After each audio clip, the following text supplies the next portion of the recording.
Salve, salve galera, Iago por aqui trazendo mais um vídeo pra vocês e a gente tá a menos de uma semana da trade deadline da NBA. Então hoje nesse vídeo eu vou falar um pouquinho sobre um candidato que eu acho que cada time pode trocar nessa deadline. Começando com o Brooklyn Nets. O Brooklyn Nets, na minha visão, o único jogador que pode ser trocado nessa deadline é o Cam Johnson. Os Nets estão tentando tancar, eles já trocaram o Dennis Schroeder, eles já trocaram o Dorian Finney-Smith para o Lakers alguns meses atrás e agora eles querem se livrar de mais uma peça do time. O Cam Johnson está tendo um dos melhores anos da carreira. Ele está com uma média de pontuação de 19,5, que é 6 pontos a mais do que o ano passado. O Cam Johnson tem arremessado 42% da linha de 3 esse ano, com uma média aí de 7 tentativas por jogo. Então ele é hoje uma das peças mais valiosas para um time que está em busca de um título. Ele tem um contrato decente, ele está fazendo 22 milhões de dólares por ano e, se eu não me engano, ele está em contrato até ano que vem. Então o time que trocar por ele, teria ele por pelo menos 2 anos ainda. É assim, uma combinação de coisas. Ele tem jogado muito bem esse ano, o contrato dele é um contrato bom e razoável para os times conseguirem trocar por ele, e o valor de mercado dele atualmente está bem alto. Eu acredito que o Brooklyn Nets consiga um primeiro round, se não for até mesmo 2. É mais uma questão de quem vai conseguir e quem vai querer pagar pelo Cam Johnson. Bom, seguindo aqui com o nosso próximo time, a gente tem o New York Knicks. Bom, o candidato para os Knicks, na minha visão, é o Mitchell Robinson. Eu sei que tá um pouco obscuro porque ele não jogou esse ano, ele teve cirurgia no tornozelo na off-season, então até hoje ele não conseguiu voltar para a quadra, não conseguiu se mostrar ainda esse ano, mas eu acredito que ele seja o melhor candidato. Eu acho que assim, entre os 3 pivôs que o Knicks tem, Mitchell Robinson, Jericho Sims e o Precious Achiuwa,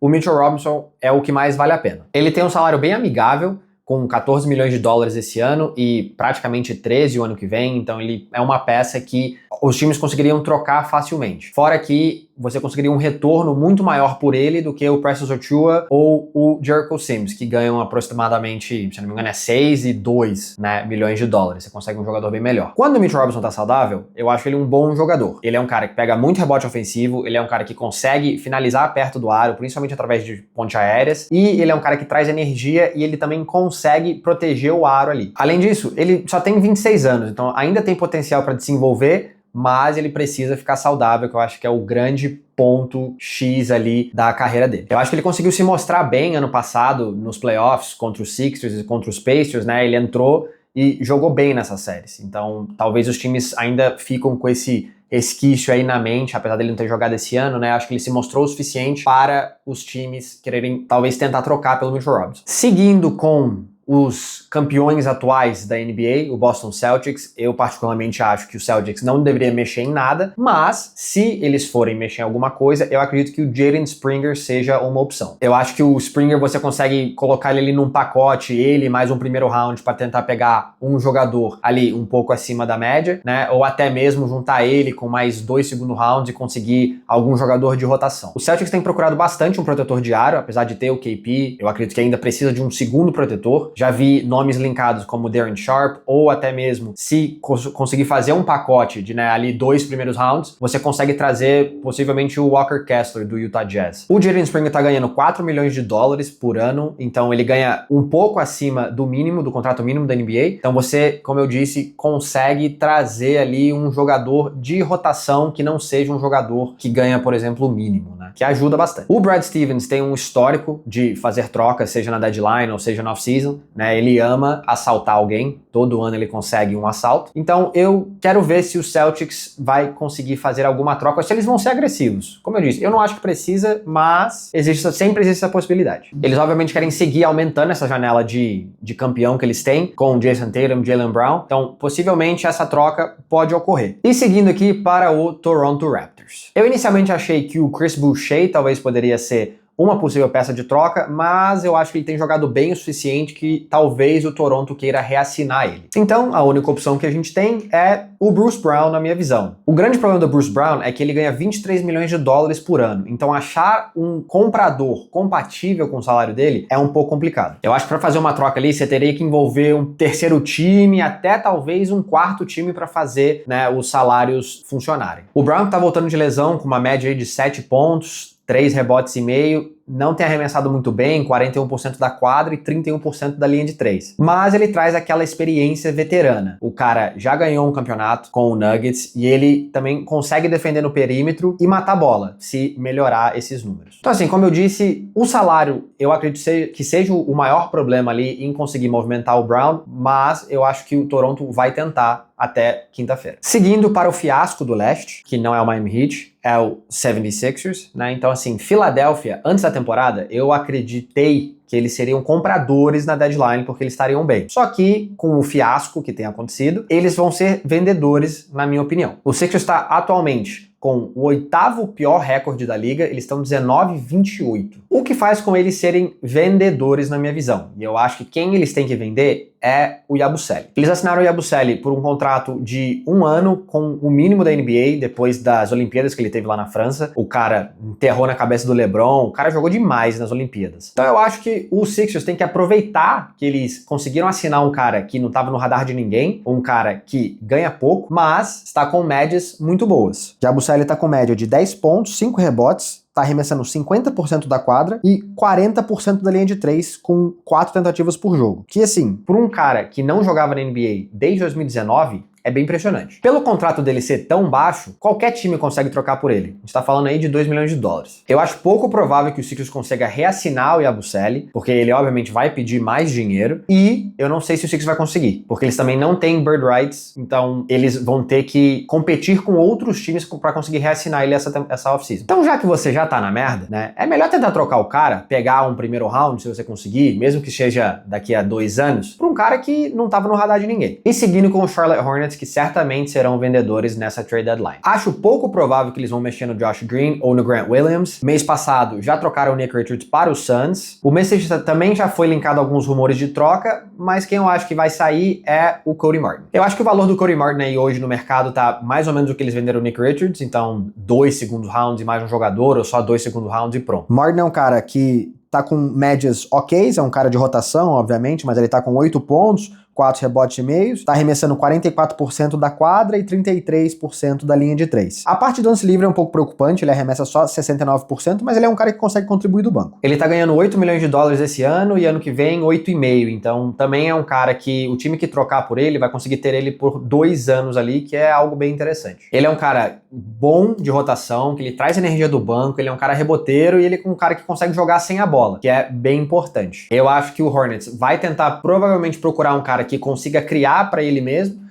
para ajudar um pouco o LaMelo, ou até mesmo talvez um defensor de perímetro. Essa temporada meio que já era pro Hornets, eles vão ter um pique relativamente alto, eu acho que eles vão ser compradores ali na off-season, com todo mundo voltando de lesão, né, LaMelo, o time inteiro voltando saudável, e assim, possivelmente tendo até mesmo o Cooper Flag, pelo menos um pick top 5 eu acho que eles vão ter. Chegando em um dos piores times da liga, temos o Washington Wizards. Bom, o Wizards tem algumas opções, a gente tem Kyle Kuzma, o Jonas Valanciunas e o Malcolm Brogdon. O Valanciunas é um pouco mais fácil de trocar, ele ganha 10 milhões a menos do que o Brogdon, que ganha ali em torno de 20 milhões, mas eu acho que o candidato favorito é o Kyle Kuzma. O Kyle Kuzma não é um bom defensor, ele tá jogando muito mal esse ano, ele tá arremessando 25% da linha de 3 e 42% da quadra. Eu acho que o Wizards já deveria ter trocado o Kuzma 2 anos atrás, ano passado também não trocaram o cara e o valor dele só tá caindo, e eles estão dando mole. Eu não acredito que o Kuzma faça parte dos planos do Wizards pros próximos 2 anos, a gente sabe que eles são um time que estão, né, em busca do Cooper Flag também. E assim, o Kuzma simplesmente já não cabe mais nesse time, com pessoas novas e potenciais como o Bilal Coulibaly, o Alex Sarr, o Cooper Flag entrando, então tem que trocar o cara. Talvez se ele for para um time que é um pouco mais contender, talvez ele comece a melhorar ou tenha um pouquinho mais vontade de jogar. Mas eu ficaria muito surpreso se o Kyle Kuzma ainda fosse um Washington Wizard até quinta-feira. Aí chegamos talvez no time e no candidato mais óbvio do nosso vídeo de hoje, que é o Jimmy Butler. A novela, né, já tá rolando tem uns 3 meses. O Miami Heat já falou que não quer o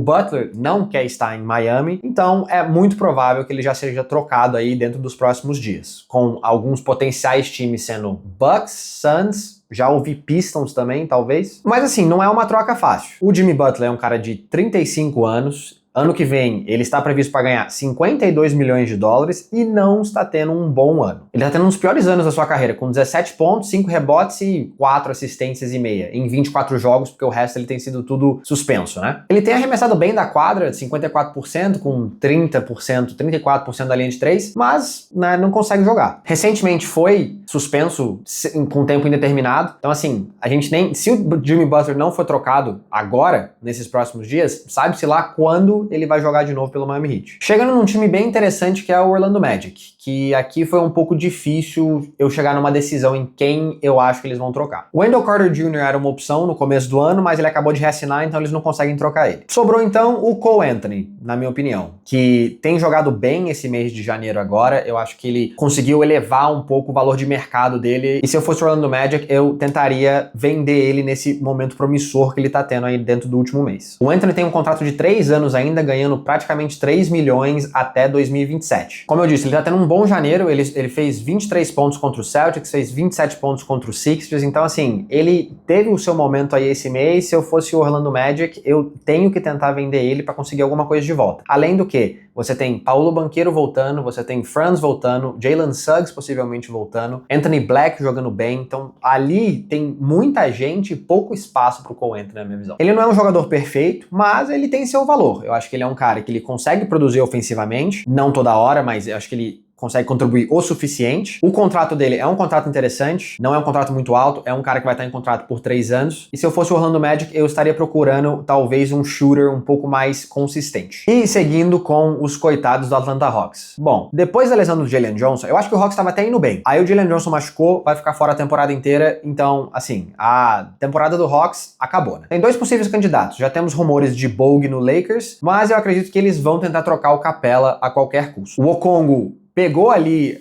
a titularidade do time do Hawks, você tem o Larry Nance Jr. voltando para talvez ser um reserva, então eu não vejo muito mais espaço para o Clint Capela, que não é um jogador ruim, acho que é um bom jogador para um time que esteja procurando, né, o tipo de jogador que ele é. Ele tá com média de 9 pontos, 9 rebotes, tem arremessado 56% da quadra, contrato um pouco salgado de 22 milhões, mas eu acho que a Atlanta ainda precisa de um shooter ou mais um defensor. Eu sei que o Dyson Daniels tá jogando muito, mas talvez mais um pra compor ali o elenco. Eu acho que assim, o grande problema do Hawks é que eles não têm o primeiro pick da draft desse ano. Então assim, essa lesão do Jalen Johnson vai impactar muito, porque eles não são um time, eles são teoricamente um time que precisam ganhar agora, mas não vão conseguir ganhar agora, por causa dessa lesão. E você trocando o Capela, você consegue se livrar um pouco e abrir um pouco de cap space para talvez fazer alguma coisa na off-season. Chegando nos nossos Indiana Pacers, você tem o Aaron Nesmith, que é uma possibilidade, mas eu acho que a maior possibilidade é o Miles Turner, né? Miles Turner é um cara que já tá ali na franquia tem alguns anos, né?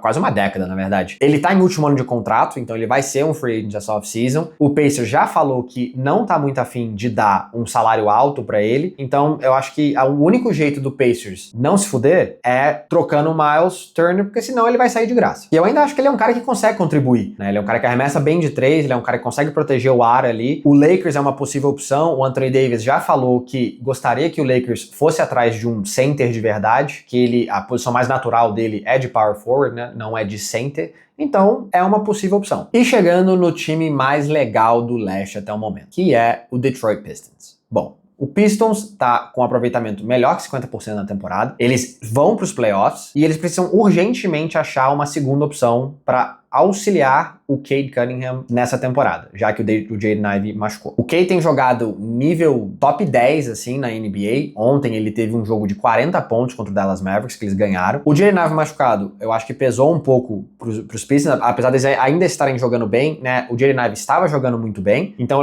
eles precisam ir atrás de uma segunda opção. Eu acredito que essa opção pode ser o Tim Hardaway Jr. num possível pacote. Ele tá ganhando 16 milhões de dólares e ele vai ser um free agent no final desse ano também. Então é melhor botar ele com talvez alguns possíveis picks e tentar achar um jogador mais competente. Você pode até talvez fazer um pacotão e jogar o Tobias Harris aí no meio, que dá mais ou menos, juntando o salário dos dois, 25 milhões, que aí você já tem boa capacidade de pegar um jogador consideravelmente acima da média. Temos rumores de Brandon Ingram vindo por aí pros Pistons, né? Por acaso, se não for Brandon Ingram, eu também vejo possivelmente, talvez CJ McCollum. Zach LaVine, já ouvi Jimmy Butler. Acho pouco provável o Zach LaVine, o contrato dele é muito alto. E o Jimmy Butler, eu não sei se ele ia querer ir jogar nos Pistons também, né? Ele é maluco. Detroit tem as peças suficientes para fazer uma troca bem interessante até quinta-feira. Só tem que ver se o GM vai querer ser agressivo. E eu acho que ele deveria ser. Bom, Milwaukee Bucks está em modo ganhar agora, né? Eles querem maximizar esse tempo que tem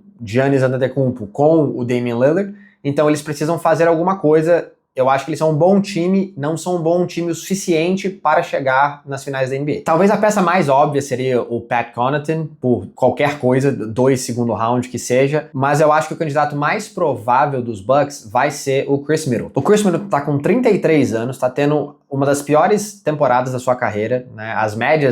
O Chris Middleton tá com 33 anos, tá tendo as piores médias da carreira dele desde 2014, mas eu acredito que ele seja um jogador bom o suficiente para poder colocarem numa troca. A parte dele ter 33 anos, eu acho que é o grande fator, né? Talvez não estejam nos planos ali dos Milwaukee Bucks. O Chris Middleton recentemente foi pro banco, né? Ele saiu do time titular, ele tá fazendo 31. Bom, o Chris Middleton foi pro banco, ele recentemente saiu do time titular, né? O contrato dele atual é de 31 milhões de dólares e ano que vem vai ser de 34 milhões de dólares. Então, assim, ele é um jogador bem caro para nem ser titular do time. E eu acho que, assim, o GM de Milwaukee já mostrou que ele gosta de ir atrás de troca, né? Ano passado trocou pelo Damian Lillard, ele trocar o Jrue Holiday foi uma surpresa, eu acho que pra todo mundo, mas o cara mostrou que ele consegue fazer troca. Então você junta ali o Middleton com mais alguém, possível o Brook Lopez pra ir atrás do Jimmy Butler, que eu acho que encaixa ali no time do Bucks, seria algo bem interessante. Bom, temos o melhor time do leste até agora, o Cleveland Cavaliers. É mais um time que eu não sei se precisa mexer. Acho que pode mexer, mas se for mexer vai ser alguma coisa bem pequena. E na minha visão, eu acho que a única peça que cabe ali pra mexer é o Jalen Tyson, que foi o pick deles de primeiro round de 2023. Talvez eles podem empacotar o Jalen Tyson e mais alguns picks de primeiro round, pegar um possível Cam Johnson dos Nets, alguma coisa do tipo. Seria bem interessante. O Jalen Tyson não tem jogado muito esse ano, porque os Cavs está sempre ganhando, mas ele conseguiu mostrar o suficiente. Agora em janeiro, ele teve um jogo de 16, 17 pontos, então ele mostrou alguma coisa ali pra alguém. E eu acho também que o Jalen Tyson tem pouco espaço tem pouco espaço ali no time dos Cavs, porque você tem Donovan Mitchell, o Dean Wade, o Georges Niang, o Caris LeVert, Max Strus, mesmo que com lesões, né, mas assim, são todos caras que estão à frente dele na rotação. Então assim, eu consigo ver um pacote dos Cavs para tentar pegar mais um pivô ou mais um shooter ali para complementar o time. E finalizando, temos o Chicago Bulls. Bom, o Bulls tem 2 grandes nomes, Zach LaVine, Nikola Vucevic. Eu acho que antes da temporada, até o Patrick Williams era um bom nome. Só que assim, ele tem jogado tão mal e o contrato dele é tão alto que não tem a menor condição de alguém querer trocar por ele. O Zach LaVine, eu não acho que o Chicago Bulls vai tentar trocar ele. Assim, eu acho que eles vão tentar, eles vão pedir demais e não vão conseguir, porque esse é o nível de bizarro que é a franquia do Chicago Bulls. Eles vão querer, sei lá, 7 picks de primeiro round, ninguém vai pagar e eles vão morrer com o cara na praia. Então, o candidato mais óbvio é o Nikola Vucevic, que está tendo um dos melhores anos da sua carreira, desde 2021, quando eles trocaram pelo Nikola Vucevic, mandaram o Wendell Carter de 2 primeiros rounds. Mas sim, o Vult tá jogando demais. O Vult tem um contrato de 20 milhões de dólares, né? Praticamente 20 milhões a menos do que o Zach LaVine ganha, então ele é bem mais fácil de conseguir trocar por alguém. E como eu disse, ele tá tendo um ano de carreira. Ele tá arremessando 41% da linha de 3, com quase 5 tentativas por jogo, 55% da quadra. Ele tá com médias de